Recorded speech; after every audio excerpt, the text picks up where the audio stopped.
Selamat pagi Pak Agus, di sini kami dari kelompok 3 kelas A dengan tema kesehatan akan mempresentasikan hasil analisis data yang telah kami buat. Perkenalkan, nama saya Anagia Bintang Utara dengan NPM 61624010022. Perkenalkan, nama saya Bernard Puntara dengan NPM 61624010046. Perkenalkan, nama saya Jonathan Axel Theodore dengan NPM 61624010058. Perkenalkan, nama saya Tania Kiral Susanto dengan nomor NPM 61624010023. Perkenalkan, nama saya Yohanes Yota Pitama dengan NPM 61624010055. Berikut kami sampaikan bab 1 mengenai pendahuluan penelitian kami. Kesehatan masyarakat merupakan salah satu aspek fundamental dalam pembangunan suatu negara, karena berhubungan langsung dengan kualitas dan kesejahteraan masyarakat.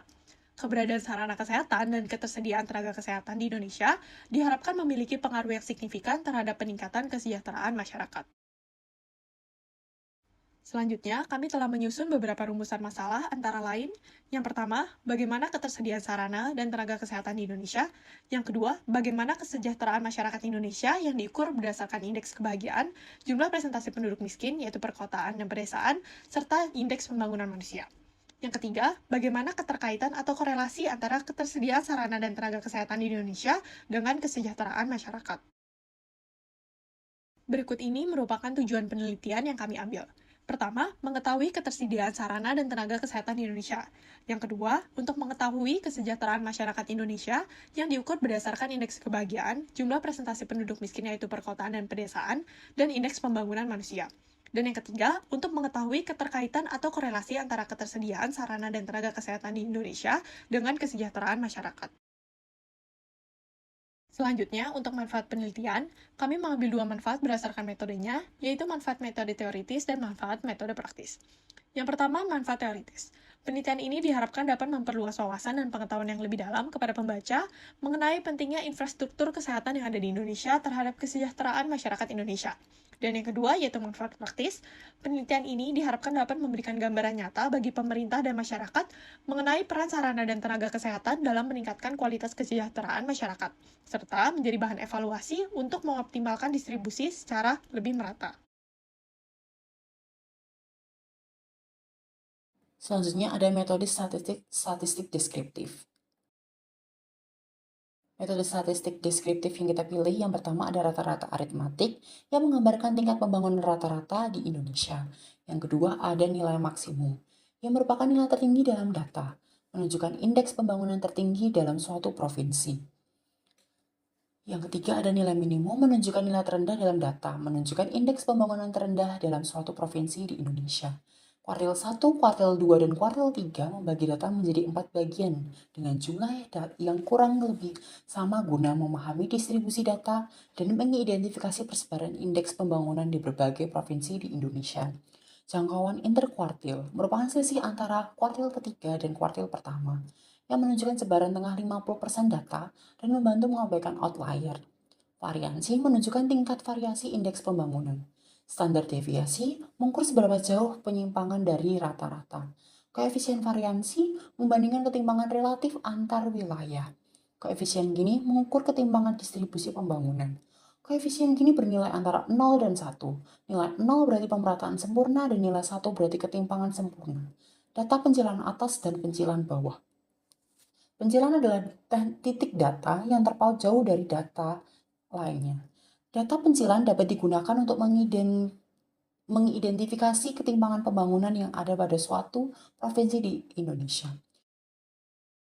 Koefisien Spearman rank berguna untuk hubungan monotonik antar dua variabel berbentuk peringkat. Yang selanjutnya yaitu hasil perhitungan dan analisis deskripsi data menggunakan statistik deskriptif. Yang pertama ada hasil perhitungan dan analisis deskripsi data dari jumlah desa atau kelurahan yang memiliki sarana kesehatan menurut provinsi tahun 2019 sampai 2021. Rata-rata jumlah desa atau kelurahan dengan sarana kesehatan meningkat dari 2019 hingga 2021 dengan dominasi Provinsi Jawa Timur dan Jawa Barat dalam jumlah fasilitas terbanyak. Sebaliknya, di Provinsi Papua memiliki jumlah fasilitas kesehatan terendah. Perbedaan antar provinsi dalam akses kesehatan masih cukup besar, terlihat dari meningkatnya variansi data dan standar deviasi data. Koefisien Gini menunjukkan ketimpangan yang cukup besar meskipun relatif stabil dari tahun 2019 hingga 2021.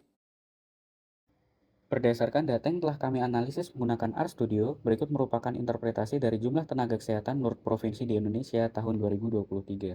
Rata-rata tenaga kesehatan per provinsi adalah 39.421 orang, dengan Jawa Barat memiliki tenaga kesehatan tertinggi dan Papua Pegunungan terendah.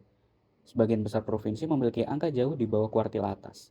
Tingginya variansi, standar deviasi, koefisiensi variansi, dan Gini yang berjumlah 0,5122 menunjukkan adanya ketimpangan yang besar atau distribusi data yang tidak merata.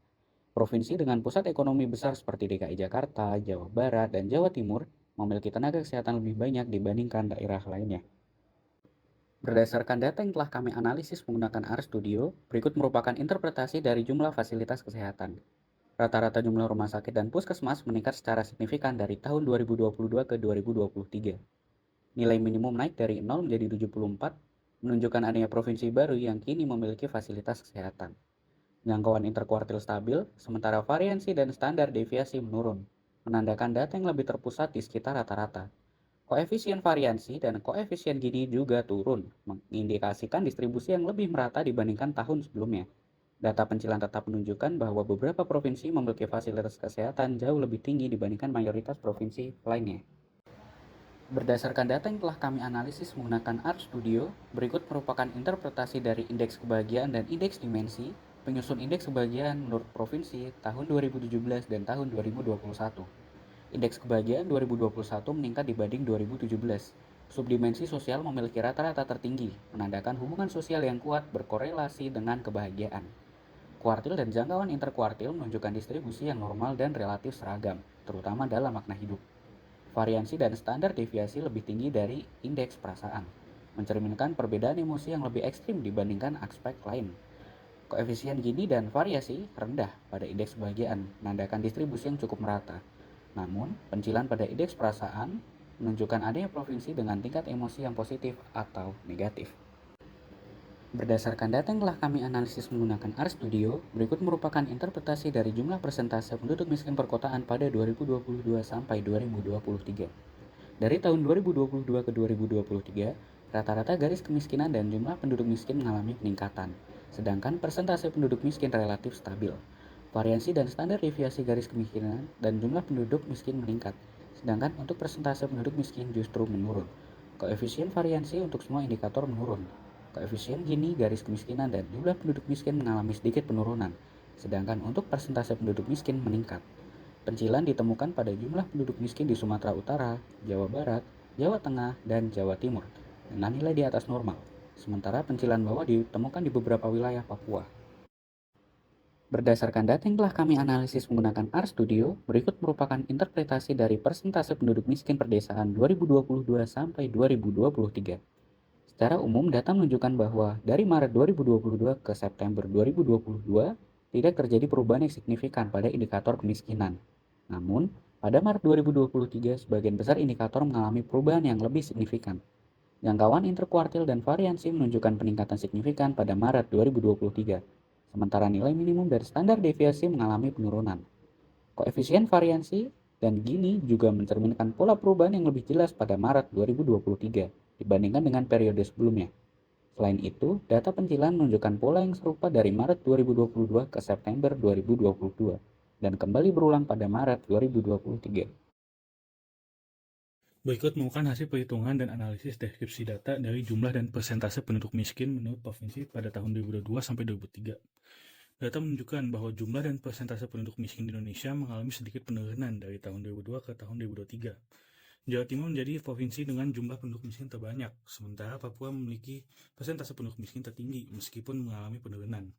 Penyebaran persentase penduduk miskin antar provinsi semakin tidak merata, yang terlihat dari penurunan variansi dan standar deviasi. Koefisien Gini juga mengalami sedikit peningkatan, yang menunjukkan ketimpangan antar provinsi dalam kategori sedang.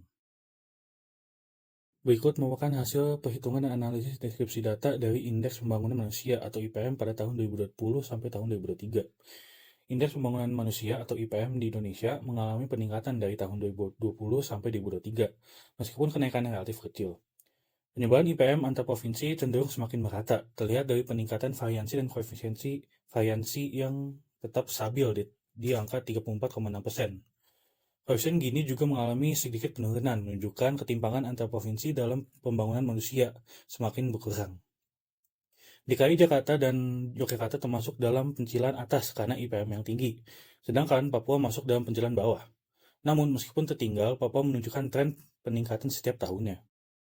Berikut kami akan menjelaskan korelasi antara ketersediaan sarana dan tenaga kesehatan dengan tingkat kesejahteraan masyarakat Indonesia menurut nilai koefisien Spearman's Rank. Berikutnya, kami akan menjelaskan korelasi antara ketersediaan sarana dan tenaga kesehatan dengan tingkat kesejahteraan masyarakat Indonesia yang dilihat melalui nilai koefisien Spearman's Rank. Berdasarkan hasil perhitungan menggunakan RStudio, didapati nilai-nilai koefisien Spearman's Rank seperti yang ditampilkan pada tabel-tabel berikut. Dari hasil perhitungan ini, kita dapat menyimpulkan bahwa indeks kebahagiaan memiliki hubungan negatif yang kuat terhadap ketersediaan sarana dan tenaga kesehatan, karena bernilai negatif dan lebih kecil dari minus 0,5. Sedangkan korelasi antara ketersediaan sarana dan tenaga kesehatan dengan jumlah penduduk miskin di daerah perkotaan di Indonesia memiliki hubungan positif yang kuat, yang hingga sangat kuat, karena nilainya positif dan mendekati 1. Untuk persentase penduduk miskin pedesaan, persentase penduduk miskin, dan indeks pembangunan manusia, nilai koefisien Spearman's Rank-nya sama-sama berada di antara 0 sampai 0,5. Itu berarti hubungannya positif lemah hingga kuat terhadap ketersediaan sarana dan tenaga kesehatan. Bab 3 penutup. Dari penelitian ini, kami mengambil 3 kesimpulan. Yang pertama, ketersediaan sarana dan tenaga kesehatan di Indonesia menunjukkan perkembangan yang berbeda-beda.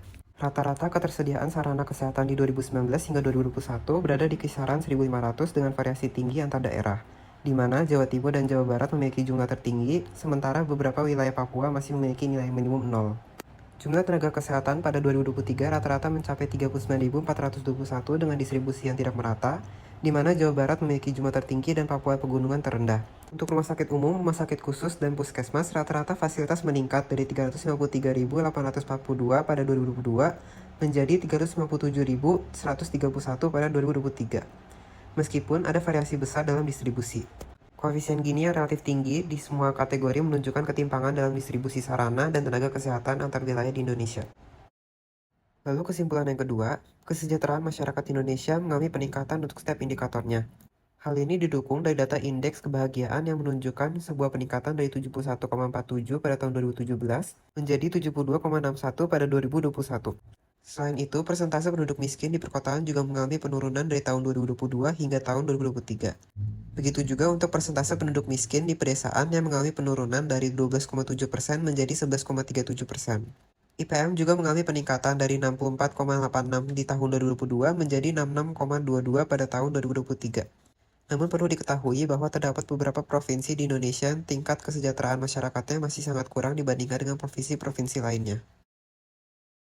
Kesimpulan yang terakhir, korelasi antara ketersediaan sarana dan tenaga kesehatan di Indonesia dengan kesejahteraan masyarakat sangat bervariasi, berdasarkan hasil perhitungan koefisien Spearman's Rank-nya. Ketersediaan sarana dan tenaga kesehatan dengan indeks kebahagiaan memiliki hubungan negatif yang kuat, sedangkan hubungannya terhadap jumlah penduduk miskin perkotaan bersifat positif kuat hingga sangat kuat. Ketersediaan sarana dan tenaga kesehatan di Indonesia memiliki hubungan yang positif lemah hingga sedang terhadap persentase penduduk miskin di daerah pedesaan, persentase penduduk miskin menurut provinsi, dan indeks pembangunan manusia. Berikutnya adalah saran dari kami. Dengan metode teoritis, pemerintah perlu meningkatkan pembangunan fasilitas kesehatan yang berkualitas di daerah tertinggal, contohnya Papua, dalam mengurangi kesenjangan. Pendistribusian tenaga kesehatan juga harus menata baik di daerah perkotaan maupun pedesaan, serta tenaga kesehatan dapat diberikan pelatihan berkelanjutan untuk meningkatkan kualitas pelayanan kesehatan terhadap masyarakat. Serta dukungan terhadap bantuan kesehatan gratis dapat ditingkatkan untuk pedesaan maupun wilayah perkotaan, seperti edukasi mengenai kesehatan tentang pentingnya kesehatan di hidup masyarakat. Lalu dengan metode praktis, pemerintah dan pemangku kepentingan perlu mengoptimalkan distribusi tenaga kesehatan, meningkatkan fasilitas kesehatan, melibatkan masyarakat dalam pemeliharaan layanan, melakukan monitoring secara berkala, dan memanfaatkan teknologi kesehatan agar kesejahteraan masyarakat meningkat melalui akses layanan yang lebih merata dan berkualitas. Sekian presentasi kami dari kelompok 3 mengenai analisis ketersediaan sarana dan tenaga kesehatan di Indonesia terhadap kesejahteraan masyarakat. Terima kasih atas perhatiannya.